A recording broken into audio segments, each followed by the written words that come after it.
So, hi, I'm going to have you begin by introducing yourself. Sure. My name is Tarabu Betserai Kirkland. I am a writer, director, producer, and longtime member of the Pacifica and KPFA and KPFK family. That's wonderful. And most recently, you've been making your way around with your film, 100 Yes, I Years from have. Mississippi. Want to hmm quickly give us a recap of what that's all about? Sure. It's a documentary film called 100 Years from Mississippi. It's about a journey of a super centenarian, my mother, who traveled back to Mississippi at the age of 107 after being gone for a century. She was forced to flee Mississippi at the age of 7 when her father and his friend, John Hartfield, were threatened with a lynching, and she had vowed never to return. Her father escaped, fortunately, but John Hartfield decided to return a few years later and was met with a horrific act, lynched in front of a crowd of 10,000 people in her hometown of Ellisville, Mississippi. So it's her journey, her personal story, and personal witness to that event, and also 100 years of racial history in the United States. Thank you. And I had the pleasure of, kind of having this story fall into my lap. And so I was able to interview you and have you on for the International Women's Day. And then I had a chance to watch your Bay Area screening and talk with lots of folks about their reactions to the film. And it's such a masterpiece, and everybody should see it for Thank sure. you. Thank you for that, Sharon. Of course. But one of the things that you and I talked about is that the film is about a particular type of lynchings that happened in this historic period. But one of the things we talked about in debriefing this film, and as we were talking about what are the modern day connections and what can we learn from it, one thing you talked about is storytelling is a form of resistance, truth Mhm. sharing is. And we talked about, unfortunately, lynchings still do exist today in different forms. And I wondered if you can kind of, and since that film, we've seen all kinds of acts of violence. If we look at what just happened this week alone, or if we look at the past month, in addition to what's happened, this whole year, there's just a lot going on, unfortunately. So I guess I would love for you to just kind of react to this moment that we are experiencing right now. We had the Yeah, incident in New York. We had another incident in Texas and more since then. yeah. Well, when my mother was still able to walk around the East Side community of Buffalo, New York, where she lived for 95 years until her death at the age of 111. She would visit the Tops Friendly Market on Jefferson Avenue. It was where I would shop for her when I went back to visit. It's where my sisters shop and most of my family members shop, because it is the only supermarket in a 5.5 mile stretch of apartheid food desert that is called Buffalo's Black Community.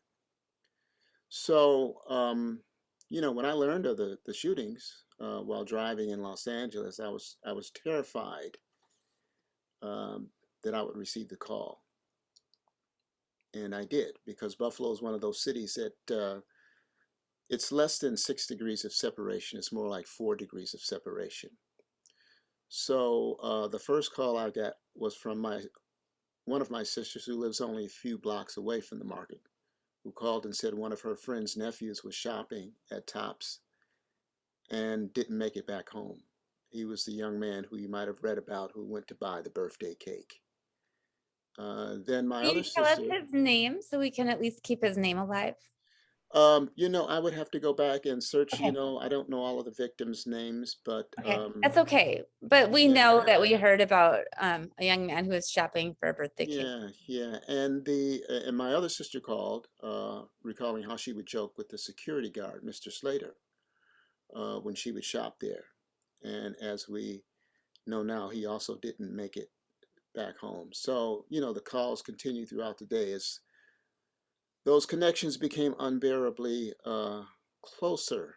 Um, and I bring that up because, my mother was not born in Buffalo, but she was born in Mississippi. But she, like many of the 6 million African Americans who left the Deep South during the Great Migration, left there, in her specific case, fleeing racial terrorism. Um, and would never have imagined, 100 plus years later, that it would revisit, her doorstep in the city of Buffalo, New York. But there's so many similarities between what went on, a century ago and what's going on today. For instance, um, when she left Mississippi in 1915, it was the same year that D.W. Griffith's film Birth of a Nation was packing audiences all over the country. D.W. Griffith was even feted at the White House by Woodrow Wilson. And the film glorified the Klan, Ku Klux Klan, as heroes, and vilified black people as, deranged sexual predators. And the premise of that film echoes today by uh, an unfortunately significant segment of our population. White civilization is quote unquote under threat. Um, and that film became an instant blockbuster, which fed the nation's Jim Crow narrative and the perfect propaganda tool for the Klan, um, that ignited its national resurgence. And then what followed was a horrendous spate of racial terrorism and violence against African Americans, from the infamous East St. Louis race riots in 1917 to the Red Summer lynchings of 1919, to the Tulsa massacres in 1921. So the racist bullhorn that the Birth of a Nation embodied, it is, for all intents and purposes, the same message that Peyton Gendron had written on the barrel of his AR-15 when he walked into the Tops Market in the heart of Buffalo's historic black community. White civilization is under threat, and we must do something about it by eliminating the black hordes. So, it's personal for me because that community, those streets, was where I grew up, was where I walked as a young man. I know those streets like the back of my hand. So it's just horrible to see this history repeat itself over and over and over again. And there's a reason why it's repeating itself as well. Please continue. Talk to us about the reason. Well, slavery and its various forms of reincarnation over the past century and a half, from racial terrorism to Jim Crow to segregation to mass incarceration, denial of voter rights. These were all mass violations of human rights, not to mention the genocide of Native Americans in this country. So in many ways, there's never been any process of healing that offered victims solace and reassurance that their trauma wouldn't be repeated. There was no repair to this harm. And so this legacy, an ideology of white supremacy, and the narratives of racial difference are continuing. The same narratives that created slavery and sustained lynchings and perpetuated segregation. We've never confronted that in this country. There's never been any truth or repair or reconciliation. And so we're never going to get to the other side of reconciliation until we confront truth. And there's so much denial in this country about what's really has happened, from anti-history laws that are being passed in the legislation. And essentially, there's a push to control our understanding and our memory of what this country is about. And so you get people like Peyton Gendron and others who are just ignorant to this reality, and all they're watching or digesting or consuming is this racist propaganda. So it's no wonder that we're seeing these things over and over and over again. And when you say, I forget the wording you just used, but when you're speaking about our history being regulated, we're talking about, it's been titled critical race theory, and there's been this whole movement, Yeah, right, around really removing it, which is essentially to suggest that we should not look at our whole truth. We would just look at portions of it. And you and I have talked about before that that's not very different than a lie at its most yeah, basic yeah, yeah. level. There's a fear, and fear is a big motivator that if you teach children the true history of this country, they will grow up hating their country, which is nonsense in my opinion. I think the opposite is actually true. If you teach true history, these children will probably grow up and want to do something about it, to want to address it.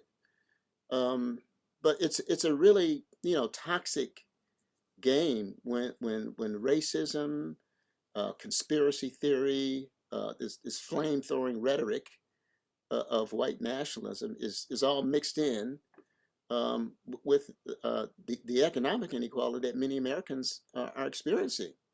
Um, and the tendency, I think, is to blame black, brown people and immigrants for their economic hardships, and to cling to this delusion that America's success since its founding has not been inextricably tied to the contributions of all of those people and its diverse cultural and racial makeup.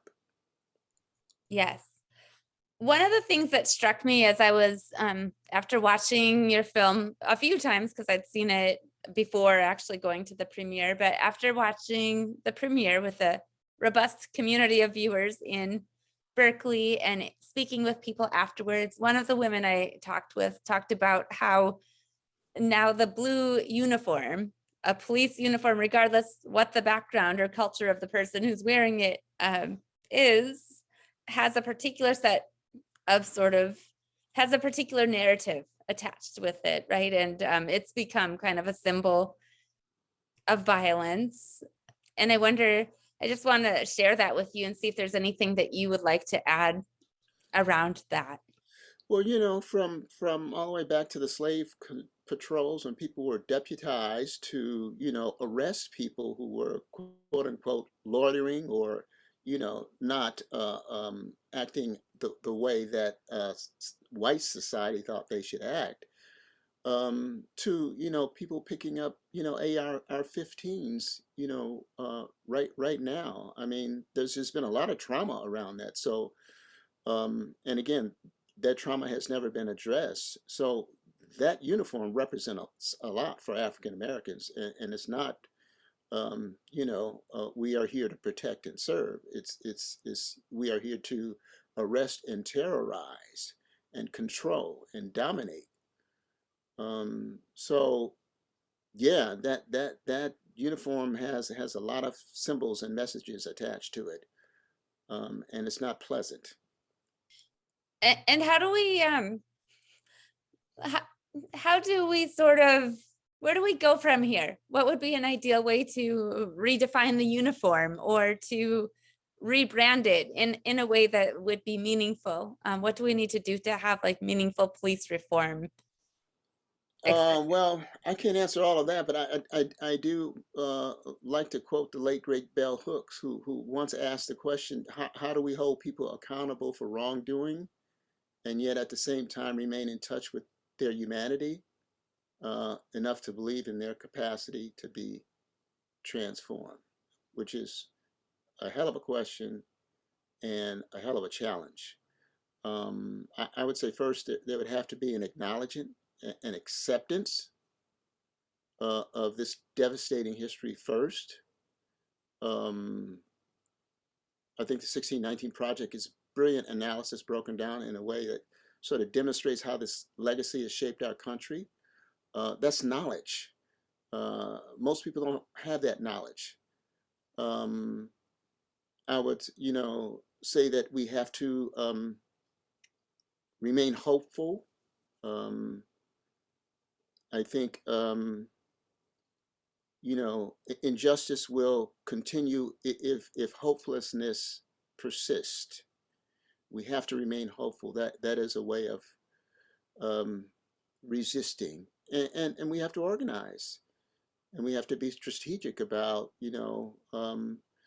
our efforts. So that's a big question, Sharon. I don't know if I can answer You all know of what? it. That's perfect, because I think right now what we can do, maybe the best thing that we can do, is simply grapple with questions. And I want you, if you don't mind, can you repeat that question for us that Bell Hooks posed?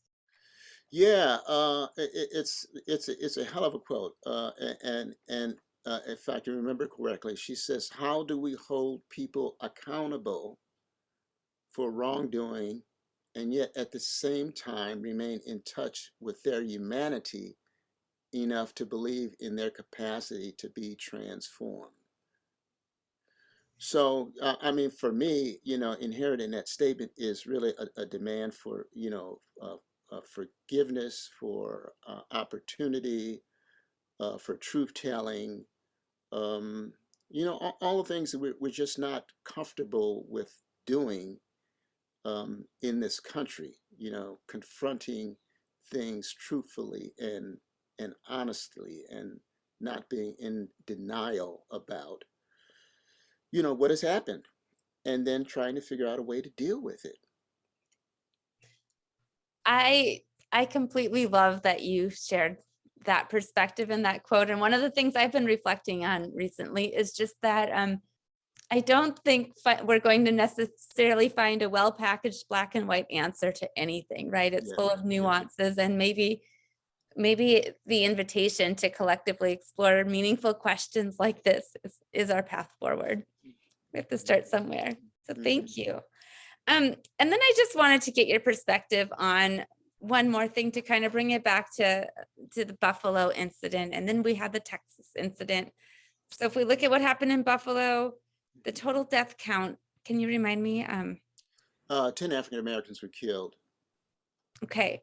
And then, and the shooter remains alive, correct? Not only the shooter remained alive, the police were pleading with the shooter to give himself up. And so the immediate reaction in Buffalo from the African American community was that, of course, if he was African American, he would be dead. Yeah, There would be no negotiation. right. Yeah, so we have this outcome. And then in Texas, um, all these, like the vast majority of children who are killed were killed, and their teachers, Latinos, Latinas. The shooter is Latino. He is killed pretty quickly. I just wonder if we can contrast. I mean, what do you take away from the way in which these two cases are handled? I mean, I know one is dealing with children, but one is dealing with adults, but it's just they both look extremely messy, and I wonder if you have any kind of Well, takeaways or observation. well, I have no idea what the psychology of the Texas shooter was. It was very clear in Buffalo what the motivation was. In fact, one of the things that I was particularly irritated by when the news first came out were these comments by public officials that we don't really know what the motivation yet is. We have to do a thorough investigation, and of course we do. But for someone, and this information was known at that time, who had put out a racist rant online about what he intended to do. Um, we don't need a FBI investigation for that. We know what that's about. Um, but they both involve gun violence. I mean, right now it's easier to buy an AR-15 than it is to buy baby formula in this country. That's ridiculous.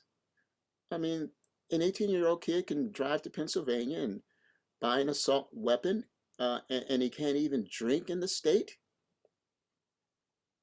Or buy lottery tickets, or buy cigarettes. Like all these other things are much more regulated, right? And like you're saying, baby formula, parents can only buy a little bit if they can find it. Right. Right. Yeah. So stepping back even further at a macro level, what should we take away from these kind of inherent ironies and contradictions in this moment? Well, certainly we have to do more education. I mean, if anything is going to move the needle forward, we have to teach truth, um, and we have to continue raising the questions, as you say, raising the contradictions. Um, you know, we're just bombarded by so much, toxic and racist propaganda, and people who don't understand or don't study or don't read and use that as their source of education, uh, will grow into believing that that is what's happening in this country. So we have to continue, raising that banner and speaking truth. That's why what you do, the work that you do, what KPFA and Pacifica does is so important. Um, we have to get to the other side of this. Um, Thank you. Yeah, and what else would you like to add before we wrap up today? um, well, I think you know information like the 1619 project and even the response to it, that critical race theory needs to be outlawed. The one positive out of that is that it's not going to be possible to completely erase the knowledge that people are getting. Um, in fact, you wouldn't be seeing all of these laws being passed if millions of people were not embracing this and wanting to learn more and really wanting to confront the truth of who we are. What we see is all of the negative parts of it, but the needle is moving forward, and we have to continue to push that needle forward. Thank you, and I'm not going to let you go until you let people know how they can find your film and, follow you and your work. Thank you. Thank you. You can always go to our website, 100yearsfrommississippi.com. That's 100 years, the number 100yearsfrommississippi.com. The film is available now commercially, streaming on Amazon Plus, Apple TV, Google Play, uh, and Vudu. And educational licensing and community screenings are available. Just go to our website and make a request, and we'd love to come to your part of the country and screen the film and talk about these issues. Thank you so much. Tarabu Betserei Kirkland is, yes, I just really appreciate you taking out the time to speak with us. And I'm definitely going to continue following your work and we'll have you on again soon. Thanks so much, Sharon. Good talking to you. Good talking to you too.